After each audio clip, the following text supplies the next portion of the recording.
तो भुक्तिवाद इनका मत कहा जाता है। यद्यपि केवल भुक्ति का प्रतिपादन किया हो ऐसा नहीं है। भुक्ति का अर्थ भोग है और भुक्ति या भोग ये रसास्वाद के लिए आता है शब्द, और कश्मीर शैव दर्शन का ये शब्द है। परमात्मा परम तत्व जो है वह उसकी परम आनंद की स्थिति के लिए भी भोग शब्द वहां आता है। तो उससे इन्होंने रसास्वाद की समकक्षता मानी है, ब्रह्मास्वाद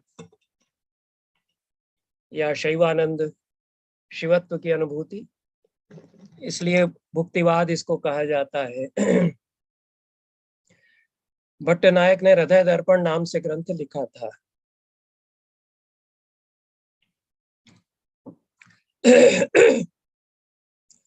और आनंदवर्धन के ध्वनि ध्वनि सिद्धांत को इन्होंने स्वीकार नहीं किया। वो इनके अवधारणात्मक विश्व में, इनके फ्रेमवर्क में वो नहीं समायोजित हो सकता है, उसका खंडन इन्होंने किया। और भट्टनायक बहुत बड़ा नाम है काव्यशास्त्र के आचार्यों में भी, नाट्यशास्त्र के आचार्यों में, और विशेष रूप से रसानुभूति, सौंदर्यानुभूति, एस्थेटिक एक्सपीरियंस के व्याख्याकारों में भट्टनायक बहुत महत्वपूर्ण इसलिए है कि उनके साथ में एक नया मोड़ आता है रस की व्याख्या में। इसके पहले जो आचार्य हैं उनमें हमने देखा कि लोल्लट और शंकुक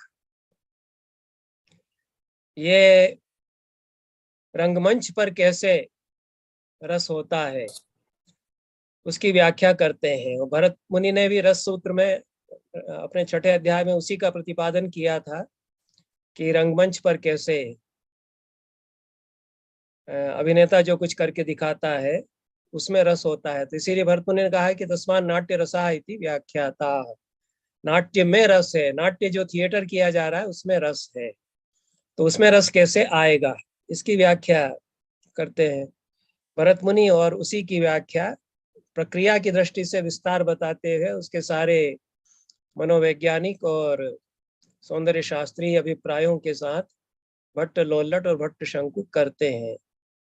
तो वे जन्य जनक भाव, गम्य गमक भाव और पोष्य पोषक भाव, ये ट्रिपल प्रोसेस, त्रिविध प्रक्रिया बताते हैं भट्ट लोल्लट। और उसके पश्चात उपचित हुआ स्थायी भाव रस हो जाता है, यह वो बताते हैं। तो ये ऑब्जेक्टिव व्यू है रस का।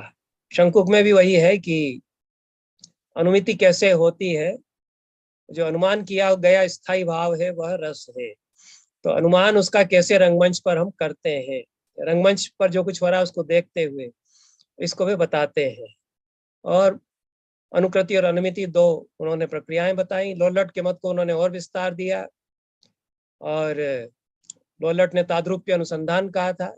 आइडेंटिफिकेशन करने के लिए इंटेंसिवली सर्च करता है अभिनेता, उसकी व्याख्या करते हुए शंकुक ने कहा कि वह अनुकृति करता है, प्रशिक्षित होता है, बहुत प्रशिक्षण प्राप्त करके, और संसार में जो कुछ देखता है उसकी अनुकृति करता है।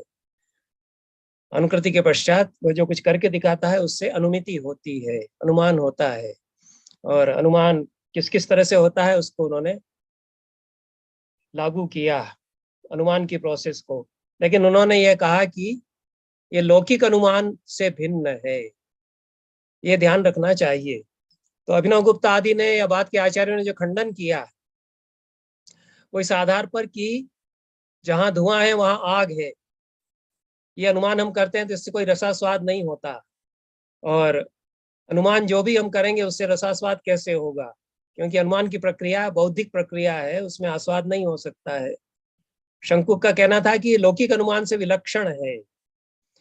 ये जो कविता में अनुमान होता है और रंगमंच पर जो अनुमान करता है वो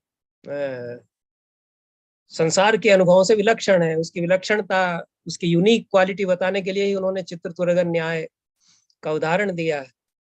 तो वह संसार की सारी प्रतीतियां सम्यक मिथ्या, संशय और सादृश्य इनसे अलग है, यह बताने के लिए उन्होंने कहा कि जिस तरह से चित्र में बने हुए अश्व को देख करके अश्व की प्रतीति होती है वह संसार की सारी प्रतीतियों से भिन्न है। तो अश्व का अनुमान करता है यह भी कह सकते हैं, लेकिन वो लौकिक अनुमान से भिन्न होगा, ये शंकुक का कहना था। तो अपनी जगह पर वो सही है, केवल इस आधार पर उनका खंडन किया जाता रहा कि अनुमान जो है वो एक बौद्धिक प्रक्रिया है, भावना की प्रक्रिया नहीं है। उसमें बुद्धि के द्वारा किसी निष्कर्ष पर हम पहुंचते हैं।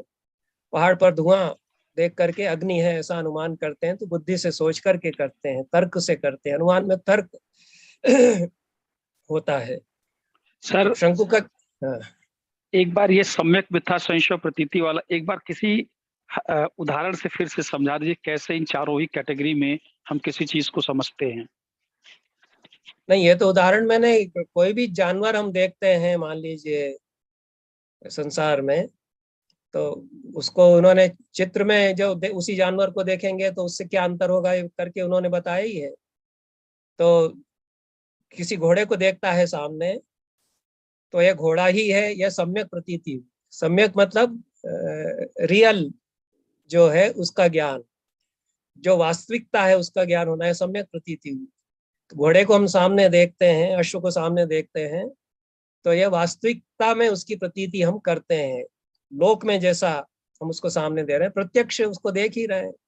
प्रत्यक्ष प्रमाण से जो भी वस्तु ज्ञान जानी जाती है उसकी अनुभूति वास्तविक अनुभव उसका वास्तविक होता है। अब कोई घोड़ा यदि नहीं जानता है या दूर से देख रहा है, मान लीजिए आंखें कमजोर हैं या बहुत दूर से देख रहा है, तो घोड़ा नहीं है और कुछ है ऐसा सोचता है, मान लीजिए, यह भी प्रतीति हुई, यह भी तो एक बोध हुआ ना, यह मिथ्या बोध होगा, घोड़ा नहीं है, जबकि घोड़ा है वास्तव में। तो जो जैसा है उसकी अलग प्रतीति होना, भिन्न प्रतीति होना मिथ्या प्रतीति हो जाएगी। और संशय होना, दूर से ही देखता है या आंखें कमजोर हैं तो घोड़ा है कि खच्चर है, घोड़ा है कि गधा है, मैं ठीक से नहीं समझ पा रहा हूँ, ये संदेह करता है तो संदेह हो जाएगा। और सादृश्य है कि दूर से देखता है कुछ अंधेरा है और नहीं समझ पा रहा है तो कहता है कि घोड़े से मिलता जुलता कोई जानवर लग रहा है, ये सादृश्य है, सादृश्य सिमिलैरिटी। तो सम्यक प्रतीति होना कि उसकी रियलिटी में ज्ञान होना, मिथ्या अनरियल का ज्ञान होना रियल की बजाय, और संशय डाउट होना, और सादृश्य सिमिलर कोई चीज उससे है, उससे मिलती जुलती कोई चीज है, ये ज्ञान होना। तो शंकुक का कहना यह है कि इन चारों ही कोटियों में हम किसी भी चीज का संसार में हम ज्ञान प्राप्त करते हैं, पांचवी नहीं होती है। जो भी चीज आप आंखों से सामने देखते हैं उसमें चारों ही, इन चारों में से कोई एक ही लागू होगी, पांचवी लागू नहीं कर सकते। संसार में कोई भी चीज को देख करके आपको अलौकिक अनिर्वचनीय ब्रह्मास्वाद के समान आनंद नहीं होगा। अब किसी को हो जाए तो वो कोई योगी हो सकता है, जैसे रामकृष्ण परमहंस वो वेश्याओं को भी नृत्य करते हुए देखते थे तो वो आनंद में मगन होकर के और थिरकने लगते थे, उनको राधा उसमें दिखाई देती थी। अब वो नाचने वाली स्त्री है, पेशा ही करती है, लेकिन वो कहते हैं अरे मैं तो, मुझे सब में राधा दिखाई देती है, तो वो तो उस भावभूमि में तो योगी हो चुके हैं। लेकिन जो सामान्य मनुष्य है उनका जो बोध होगा, जो लौकिक बोध है, वो सम्यक मिथ्या संशय और सादृश्य इन चारों में से किसी एक में ही चलता है, पांचवी उसमें नहीं बनती। और उसी घोड़े की हम यदि पेंटिंग देखते हैं तो शंकुक कहते हैं कि उसमें चारों में से कोई भी लागू नहीं हो सकती। इस आधार पर वो कला का जो आस्वाद, कला का जो अनुभव है, जो एस्थेटिक एक्सपीरियंस है, वो किस तरह से विलक्षण है, यूनिक है, इसको स्थापित करते हैं।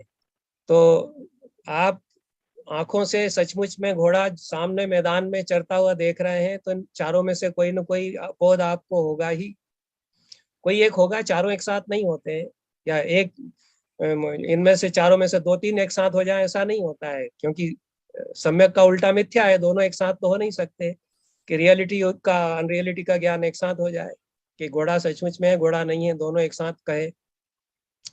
इन चारों में से कोई एक होगा, लेकिन जब उसी का हम पेंटिंग में देखते हैं उसी घोड़े को, तो चारों में से कोई भी नहीं आप कह सकते। यदि आप सहृदय हैं, सहृदय आप अगर नहीं है तो कह सकते हैं। कोई सामान्य आदमी कहेगा मुझे तो लग रहा है कि सचमुच का ही घोड़ा है, लेकिन लग रहा है ऐसा, फिर लगाना पड़ेगा उसको, कुछ इस तरह से कहेगा।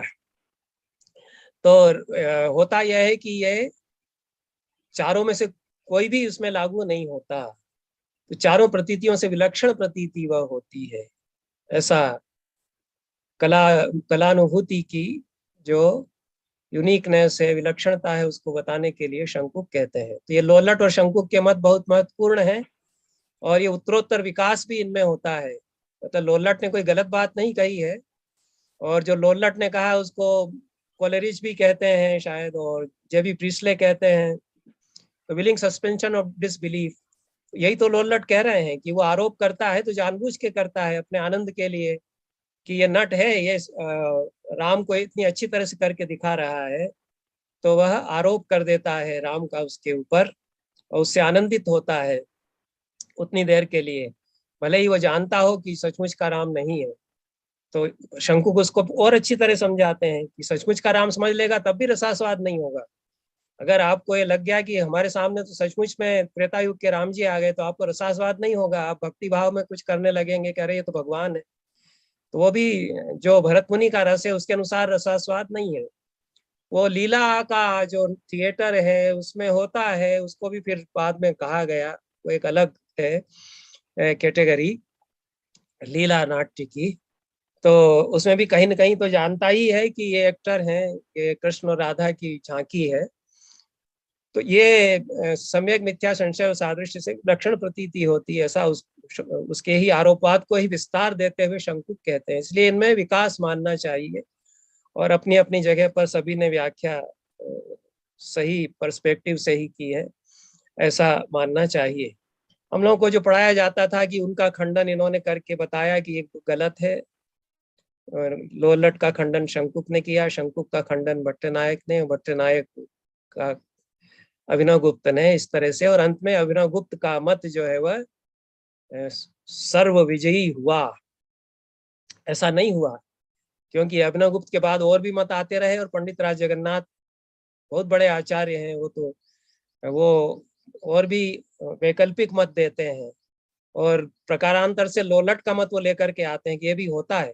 अब किसी को होता है वही अनुभव कि मैं जानबूझ करके मान करके चलता हूँ कि ये राम है, जो, और मुझे मालूम है कि राम का अभिनय कर रहा है, लेकिन मुझे मानने में आनंद आ रहा है।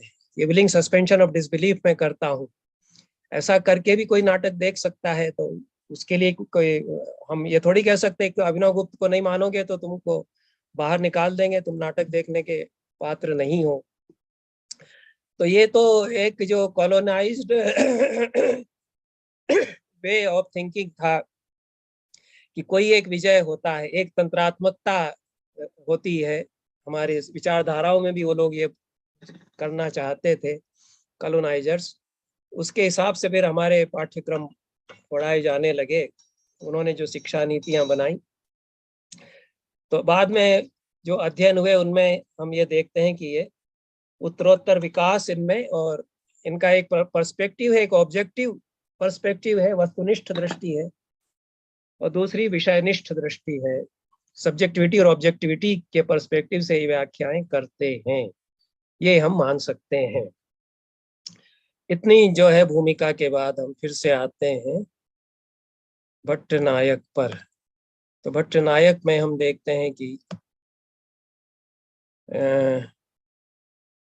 ये तो मैंने कह दिया कि बड़ा नाम है, और हृदय दर्पण जो इनकी किताब है वो मिलती नहीं है, लुप्त हो चुकी है। उसके उद्धरण, उसका उल्लेख अभिनव गुप्त करते हैं। रुय्यक काव्य अलंकार जिन्होंने लिखा है, बहुत बड़े आचार्य हैं अलंकार शास्त्र के। हेमचंद्र भी बहुत बड़े आचार्य हैं, जैन मुनि ये थे और बड़े दार्शनिक थे। ये हृदय दर्पण को साइट करते हैं, और मम्मट और अभिनव गुप्त ने विस्तार से विवेचन किया है। दुर्भाग्य से ग्रंथ इनका नहीं मिलता है, और ये बड़ा लॉस है, बड़ी क्षति है संस्कृत के साहित्य की। हजारों ग्रंथ लुप्त हो गए, लाइब्रेरियां जो जला दी गई उसमें हुए। कुछ पांडुलिपियां बहुत फ्रेजाइल होती थी, उनको रख रखाव करना बड़ा मुश्किल होता था। तो यहाँ ताड़पत्र हमारे यहाँ, हमारे एरियाज में नहीं होता है।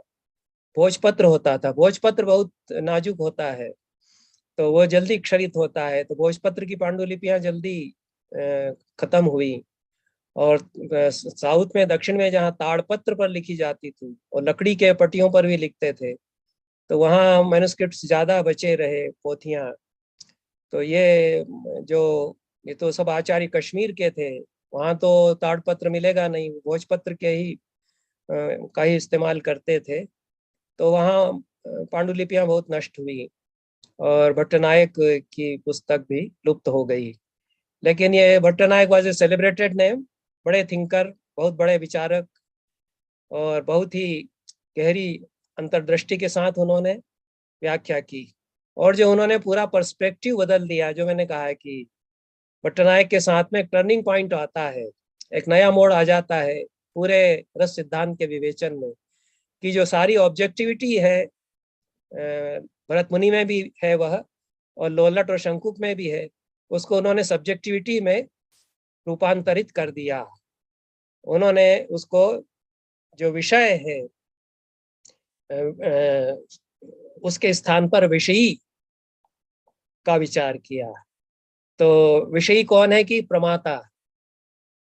प्रमाता शब्द का प्रयोग भी मिलता है, ये भी आपको याद रख लें तो अच्छा है।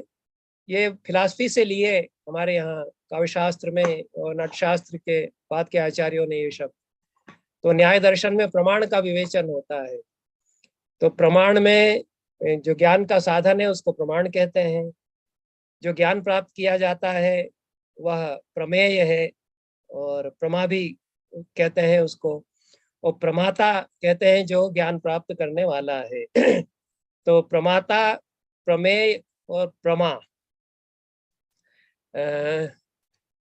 प्रमाण, प्रमाता और प्रमेय, ये त्रिपुटी कहलाती है, ट्रायंगल कहलाता है।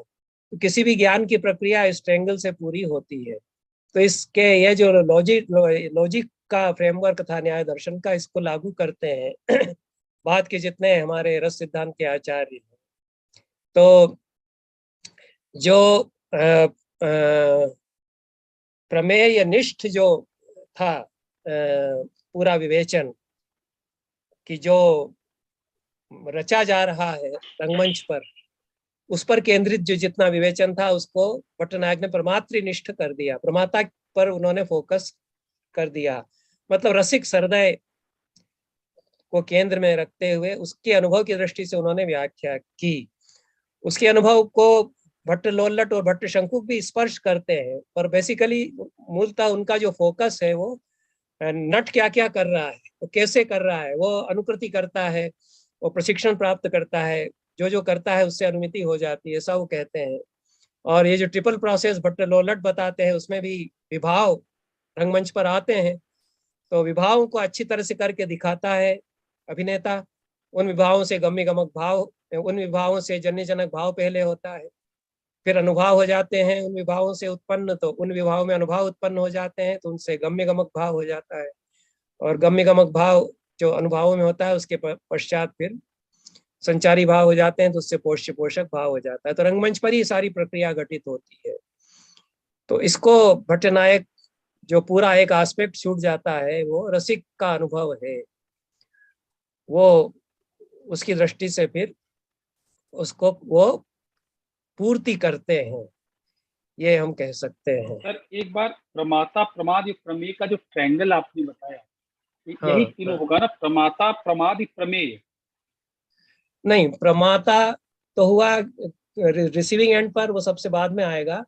प्रमाण सबसे पहले आएगा। अच्छा, प्रमाण क्या प्रमाण। है? प्रमाण, और हम्म, फिर प्रमेय होगा। प्रमाण का विषय क्या है? प्रमा भी उसको कहा है, तो प्रमेय लिख लीजिए। जी।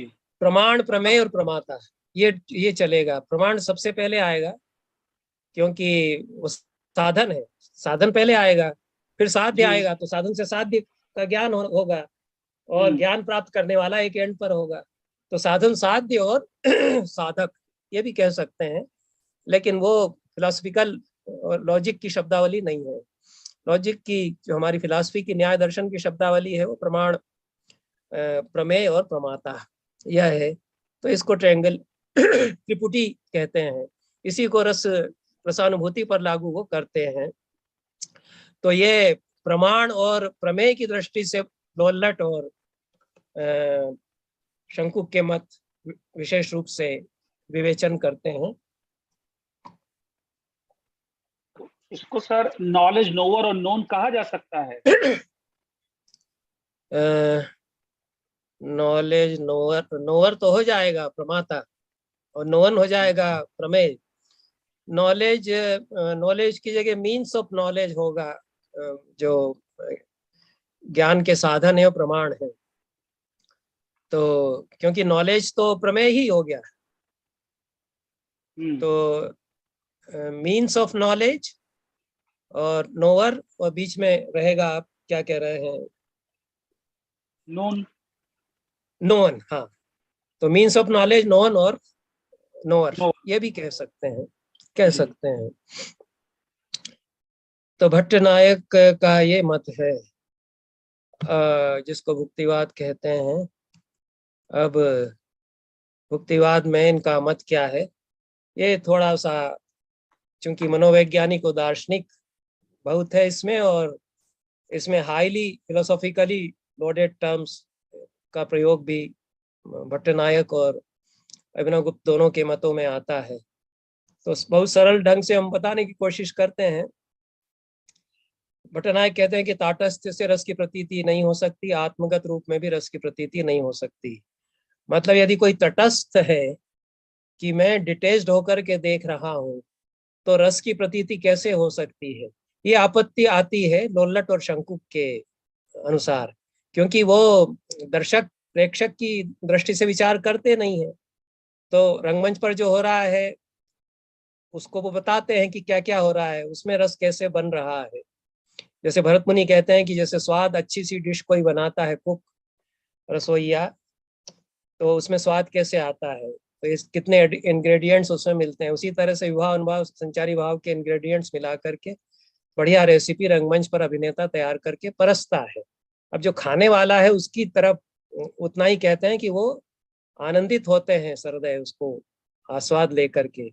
लेकिन उसमें सवाल ये आएगा कि यदि वो उससे डिटेच्ड हैं तो वो आनंदित कैसे होंगे? तो ताटस्थ से रस की प्रतीति नहीं हो सकती, ये एक उनकी आपत्ति है। जो वो कहते हैं कि आपने बता दिया कि वो ऑब्जेक्टिव व्यू आपने बताया, जो कि अपनी जगह सही हो सकता है, लेकिन प्रेक्षक जो है वो तो अलग खड़ा हुआ है। और आपने बताया कि गम्य गमक भाव हो गया, जन्य जनक भाव हो गया और पोष्य पोषक भाव हो गया, उससे स्थायी भाव का आरोप उसमें नट में कर लिया तो रसास्वाद हो जाएगा। लेकिन वो ये कहेगा कि मुझे क्या करना इससे, ये सब हो रहा है तो मैं इसका क्यों, वाई आई एम कंसर्न, ये वो कह सकता है। जैसे कि मान लीजिए कि लड़ाई हो रही है मोहल्ले में, होती रहती है, खूब लोग लड़ते हैं।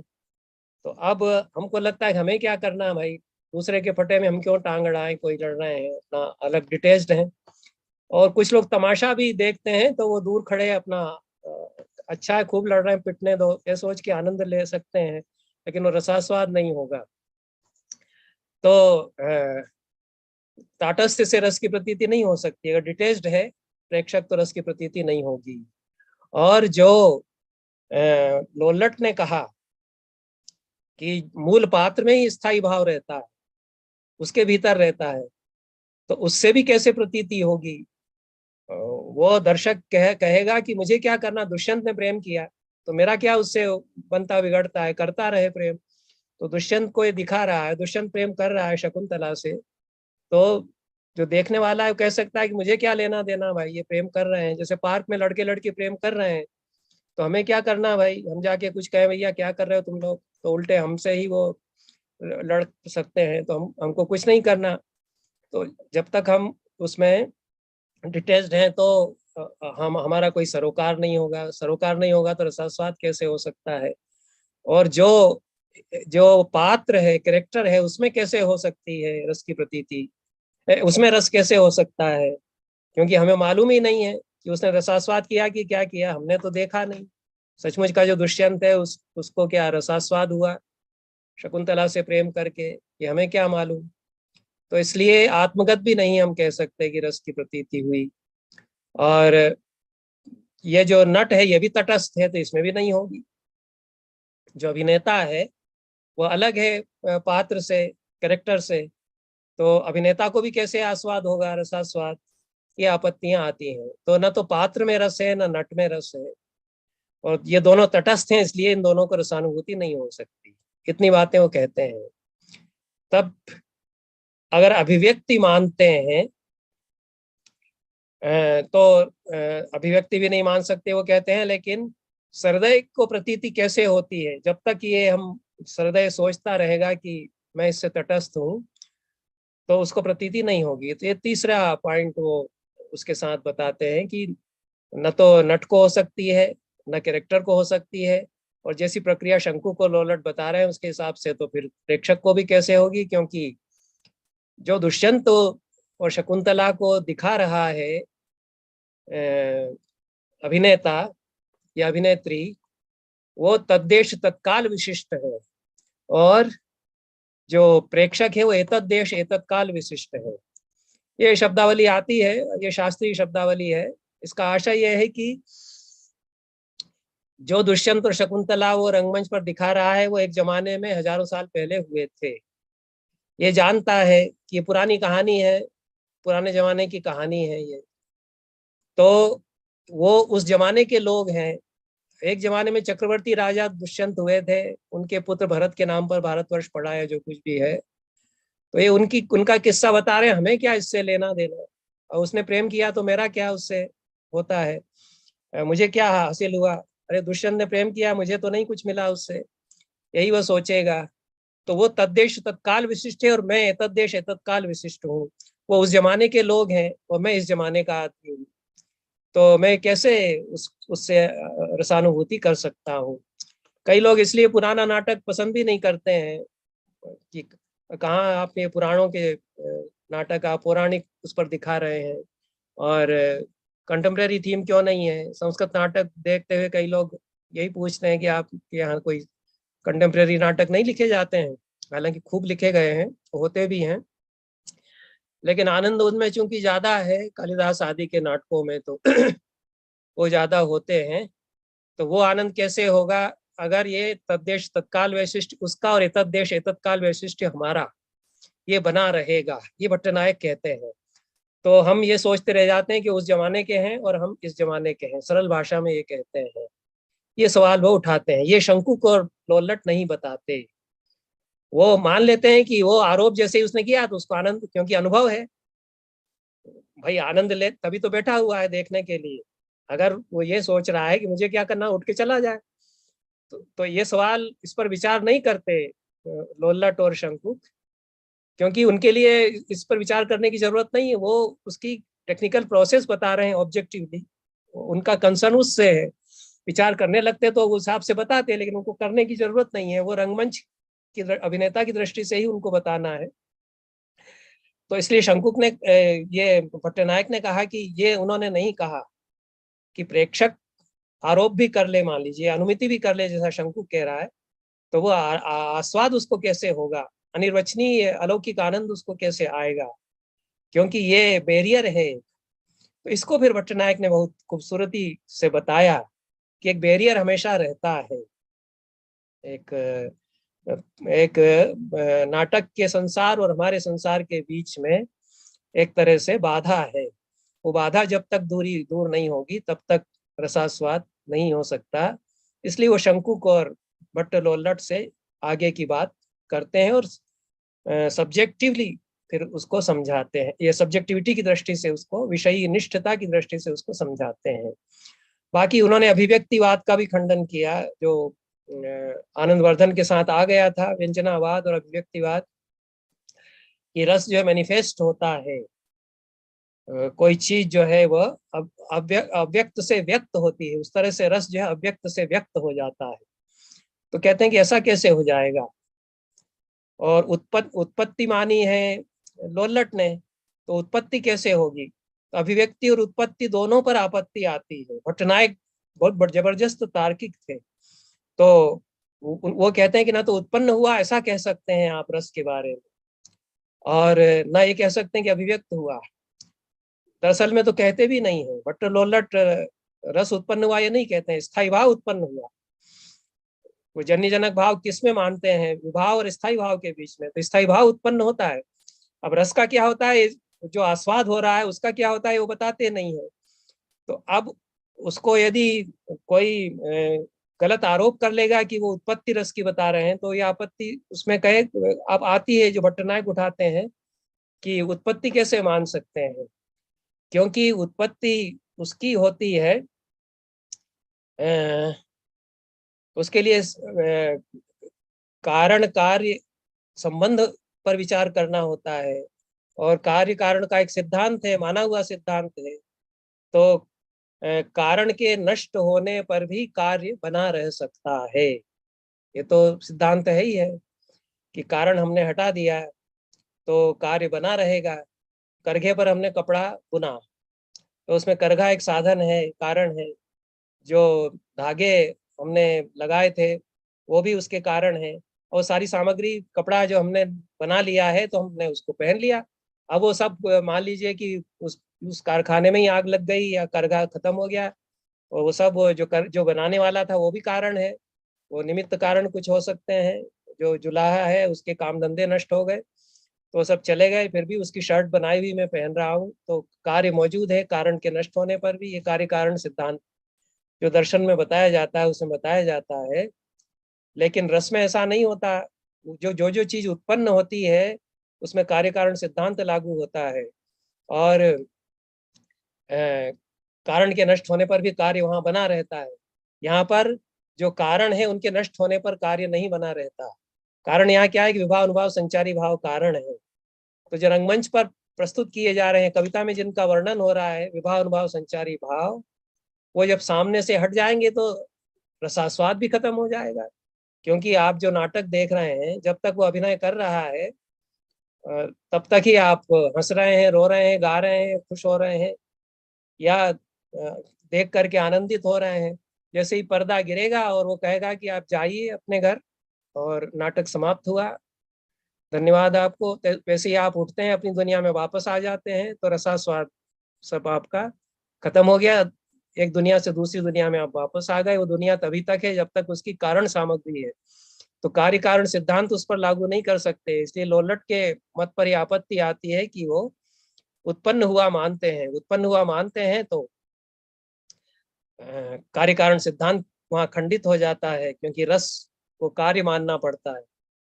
हालांकि ये तर्क करने के लिए उन्होंने कहा है कि गलतफहमियां ना हो जाएं। बाकी वो ये लोग सब जानते हैं कि वास्तव में लोल्लट क्या कह रहे हैं। लोल्लट रस कार्य है ऐसा वो कह भी नहीं रहे हैं, वो स्थायी भाव कार्य है, और कार्य मान भी सकते हैं, तो अभिनव गुप्त ने ही आगे कह दिया। लेकिन वो तर्क हर तरह से आपत्तियां कितनी उठ सकती हैं, ये जो हमारी तर्क की प्रणाली है उसकी दृष्टि से विचार करते हैं कि अगर ऐसा मान लिया जाएगा लोल्लट के मत को तो ये आपत्ति आएगी। और अभिव्यक्त होता है ये भी नहीं मान सकते कि वो अव्यक्त से व्यक्त हो जाता है, ये हम नहीं मान सकते, क्योंकि अव्यक्त से व्यक्त वो चीज होती है जो पहले से मौजूद हो, और रस तो पहले से मौजूद नहीं है, इसलिए उसको व्यक्त हुआ ये भी नहीं कह सकते।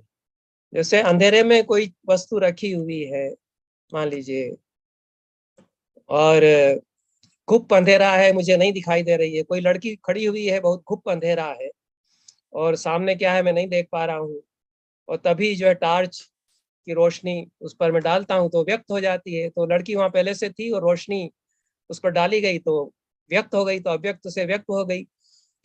इसलिए पहले से मौजूद होना वहां जरूरी है। जो चीज अव्यक्त से व्यक्त होगी उसके लिए पहले से मौजूदगी होना उसकी आवश्यक है।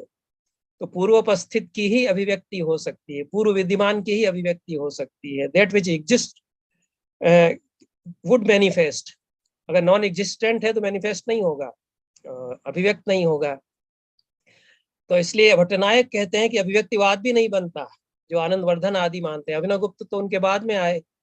अभिनव गुप्त ने फिर उनका इसीलिए खंडन किया क्योंकि इन लोगों का तो सारा दारोमदार व्यंजना और अभिव्यक्तिवाद पर था, आनंदवर्धन और अभिनवगुप्त का।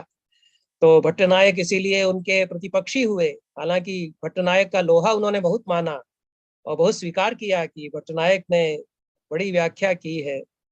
आधा तो उन्होंने मान ही लिया भट्टनायक का मत, अभिनवगुप्त ने। लेकिन अभिव्यक्ति का चूंकि खंडन कर दिया था भट्टनायक ने, इसलिए वो भी, भट्टनायक भी उनके विरोधी हो गए, लोल्लट और शंकुक भी उनके विरोधी हो गए, क्योंकि व्यंजना के सब विरोधी थे। ये व्यंजना सिद्धांत को स्वीकार करते नहीं थे तीनों। तो इसलिए वो अनुमिति जो स्वीकार करेगा उसको व्यंजना की जरूरत नहीं है, वो अनुमान की सारी प्रक्रिया से व्यंजना दिखा देगा। जो इनके बाद में महिम भट्ट तो बहुत बड़े लॉजिशियन थे, वो नैयायिक थे, महान तार्किक थे। उन्होंने पूरी किताब ही लिखी कि जो जो आप व्यंजना में दिखा रहे हो वो सब मैं अनुमान से दिखा सकता हूँ, अनुमान से सब हो जाता है, काव्यानुमिति में उसको कहूंगा। शंकुक यही तो कह रहे थे कि ये लौकिक अनुमान से भिन्न विलक्षण अनुमान है, ये कला का अनुमान। प्रोसेस अनुमान की लगा सकते हैं, लेकिन अंतर ये रहेगा कि इसमें आनंद भी आएगा, अलौकिक आनंद भी इसमें आएगा। प्रोसेस वही हम लगाएंगे, क्योंकि कुछ ना कुछ तो बौद्धिकता रहती ही है। ऐसा थोड़ी आप कह सकते हैं कि बौद्धिक प्रक्रिया जहाँ है वो आनंद नहीं होगा। वो नाटक देखने वाला भी तर्क करेगा कि भाई क्यों प्रेम कर रहा है ये, इसको, दुष्यंत को ऐसी क्या हो गई, इतनी रानियां इसके भीतर, इसके रनिवास में है, और शकुंतला पर ही क्यों ऐसा ये फिदा हो रहा है। ये सब सोच करके ही तो कुछ आगे बढ़ेगा। तो ये सारी तार्किकता तो उसमें रहती ही है। तो बहरहाल ये पटनायक कहते हैं कि वो अभिव्यक्ति भी उसकी नहीं मान सकते हैं, ना उत्पत्ति मान सकते हैं। तब वो क्या मानते हैं? उन्होंने अपने ढंग से फिर पूरी प्रक्रिया बता दी। ये भट्टनायक का ही अपना योगदान है, बड़े मौलिक विचारक हो गए। उन्होंने कहा कि दो व्यापार में मानता हूँ, एक भावकत्व है, एक भोजकत्व है। और भावकत्व को ही साधारणीकरण कहा जाता है। ये साधारणीकृत हो जाते हैं, ये भी भट्टनायक ने ही कहा। और भोजकत्व भोग है। ये काव्य और नाटक में दो व्यापार अलग से होते हैं, काव्य और नाटक की प्रोसेस में दो अलग से व्यापार होते हैं, ये भट्टनायक ने बताया। उसमें से भावकत्व जो है वो रंगमंच पर काव्य और नाटक जो प्रस्तुत किए जा रहे हैं उनके भीतर प्रस्तुति की प्रक्रिया में होने वाला व्यापार है, ये भट्टनायक ने कहा। और भोजकत्व या भोग वो उससे जनरेट होता है। यदि भावकत्व है तो भोग हो जाएगा। ये दो व्यापार। तो भावकत्व में क्या होता है कि काव्य नाट्य में जो विभाव आदि प्रस्तुत किए जाते हैं उनका साधारणीकरण हो जाता है। और साधारणीकरण का क्या है कि जो भट्टनायक की आपत्ति थी, जो आपत्ति उठती है कि तद्देश तत्काल विशिष्ट जो है उससे कैसे जुड़ सकता है, ये तद्देश तत्काल विशिष्ट जो आज का प्रेक्षक है, उस जमाने का जो कैरेक्टर है उससे हम कैसे जुड़ाव महसूस कर सकते हैं। तो ये साधारणीकरण के द्वारा ये बैरियर जो है वो टूट जाता है, तो वो तद्देश तत्काल विशिष्ट रह ही नहीं जाता है, ये भट्टनायक कहते हैं। तो ये बड़ी बात उन्होंने कही।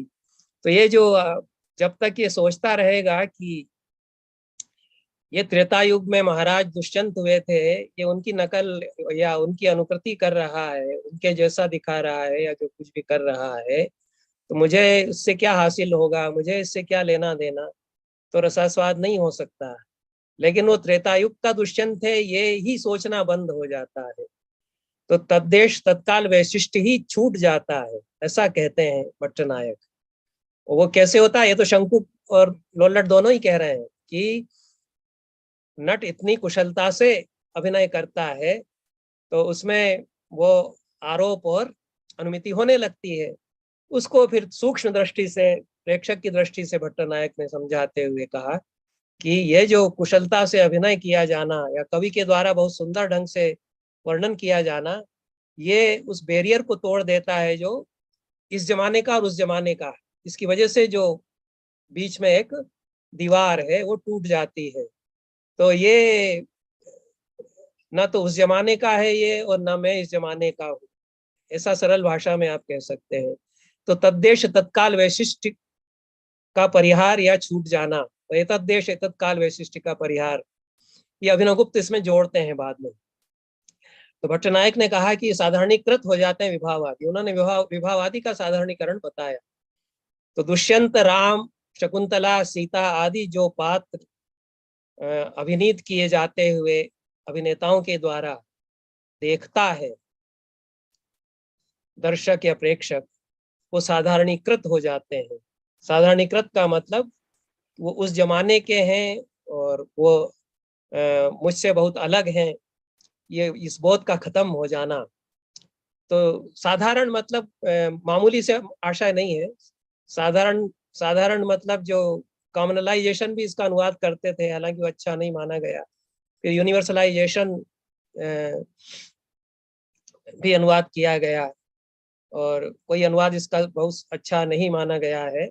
और डिकॉन्टेक्चुअलाइजेशन भी अनुवाद किया गया, वो काफी कुछ वैसे सही है कि उनका जो कॉन्टेक्स्ट है वो छूट जाता है।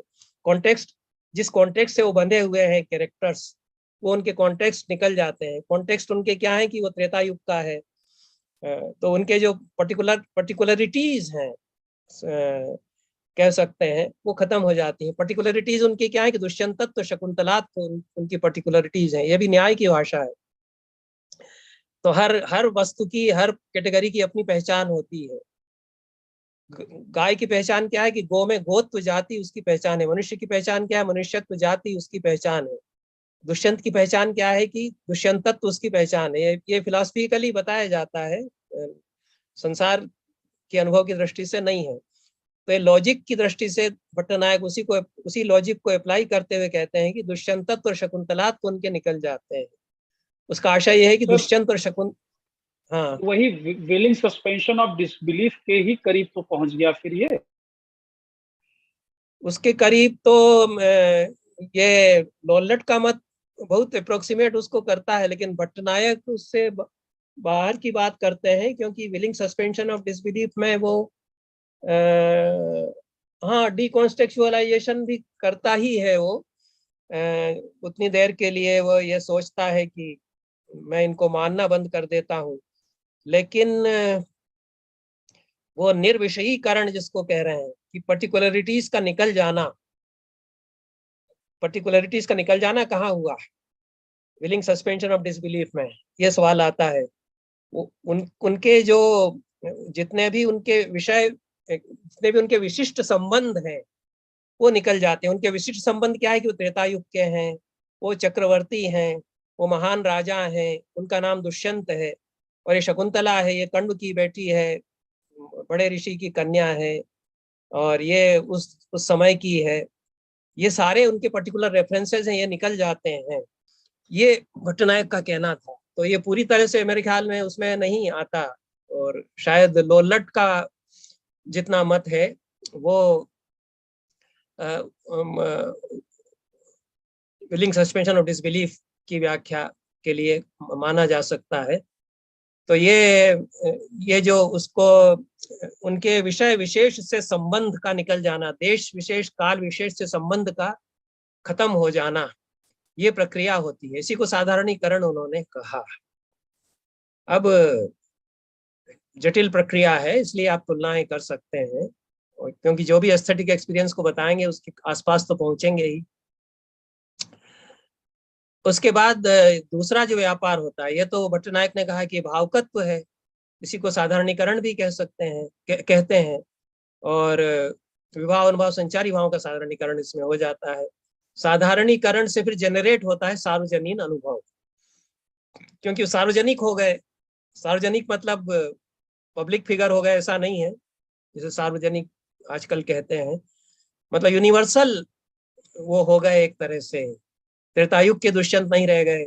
सरल भाषा में कह सकते हैं कि सारी मनुष्यता का जो अनुभव है वो दुष्यंत और शकुंतला के प्रेम का अनुभव हो जाता है, जो सबका हो सकता है। किसी भी प्रेमी का जो अनुभव हो सकता है वो दुष्यंत और शकुंतला का अनुभव हो जाता है।